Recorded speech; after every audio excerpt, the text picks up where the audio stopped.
বরিশালকে লঞ্চে উঠিয়ে দিয়ে আমরা কাপ নিয়ে যাব ইনশাআল্লাহ। শুধু চট্টগ্রাম থেকে আসছে আমরা সাতকানিয়া কেরানীহাট থেকে। শুধু বরিশালের ফ্যান থাকলে হবে না, চট্টগ্রামের ফ্যানরা কিন্তু দিন শেষে কাপ নিজেদের ঘরের মাঠে নিয়ে যাবে। এই তামিমের জন্য কিন্তু আমরা বরিশালকে অবশ্যই সাপোর্ট করি, কিন্তু চট্টগ্রাম কিন্তু আমাদেরই। আমরা চট্টগ্রাম থেকে আসছি আমরা, ইনশাআল্লাহ চট্টগ্রামে জয় হবে। বরিশাল সমর্থকরা বলছিলেন যে তাদের লঞ্চ রেডি, শুধু কাপটা পাওয়ার। হ্যাঁ, আমাদের চট্টগ্রামের শিপ রেডি আছে, শিপ রেডি, আমরা শিপ নিয়ে চলে যাবো ইনশাআল্লাহ। তাহলে কি আসলে চট্টগ্রামের লঞ্চ কি আসলে আটকা পড়ছে? না, আটকা পড়বে না। আটকা পড়বে কেন? ইনস্ট্যান্ট রেডি আছে, আমরা ইনশাআল্লাহ নিয়ে যাবো। যারটা ইনশাআল্লাহ যার বড় থাকে এই নিয়ে যাবে কাপটা আর কি। আজকের ম্যাচে আসলে কার দিকে বেশি নজর থাকবে আপনাদের দলের? আমাদের অবশ্যই হচ্ছে ওপেনারের দিকে একটু নজর বেশি থাকবে, পারভেজ ইমন, তারপর আপনার কাজা নেপিও, এদের একটু আমাদের থাকবে। তবে আমাদের চট্টগ্রামের জন্য একজন লাস্টে ফিনিশার থাকলে কিন্তু আমরা নিশ্চিত, আমরা জয় নিশ্চিত ধরে রাখতে পারতাম। আজকে ম্যাচ আমরা জিতার জন্য আসলাম, সাতকানিয়া কেরানীহাট থেকে আমরা আসছি, আমরা কাপ নিয়ে যাব ইনশাল্লাহ। আমাদের শিপ রেডি, আমরা কাপ নিয়েই যাব, আমরা কাপ নেওয়ার জন্য আসলাম। অবশ্যই ভালো লাগছে, এতগুলো মানুষের মধ্যে একা আছে, তার তো একা 100। চট্টগ্রাম কিং জিতবে ইনশাআল্লাহ।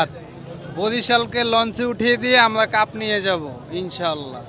আমরাও শতভাগ শিওর আমরা নেব, তারা চাই তারা নেব, আমরাও নেব। প্রবলেম কি? খেলা যে জিতবে সেই নিব। এখানে তো কাপ কেউ তো দিয়ে দেবো না হাতে উঠে, নাকি? যে জিতবো তাকে কাপ দিব। আপনার প্রত্যাশা কি? আমার প্রত্যাশা চট্টগ্রাম কিং জিতবে। আমি চাই যে খেলা তো সবাই জিতে, হার জিতে সবারই হয়, কিন্তু চাই যে চিটাগং ভালো খেলুক। বরিশাল তো ভালো খেলেই, চিটাগং একটু ভালো খেলুক, এটা আমি চাই।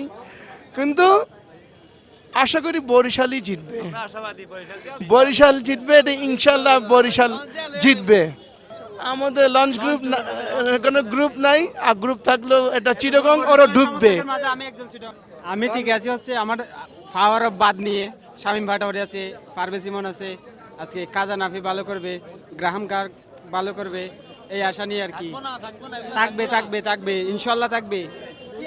মাঠের সমর্থক বরিশালের বেশি, কিন্তু মাঠের খেলা তো দুই দলের সমান খেলবে, 11 জন প্লেয়ার নিয়ে খেলবে।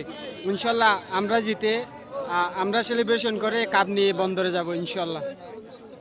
বরিশাল যদি কাপ জিতে, কাপ কিন্তু চট্টগ্রামে যাবে, ঠিক আছে? কারণ বরিশালে তামিম ইকবাল আছে, চট্টগ্রামে ঘরের পুলে কিন্তু তামিম ইকবালের হাতে কাপ গেলে কিন্তু কাপ যাবে চট্টগ্রামে।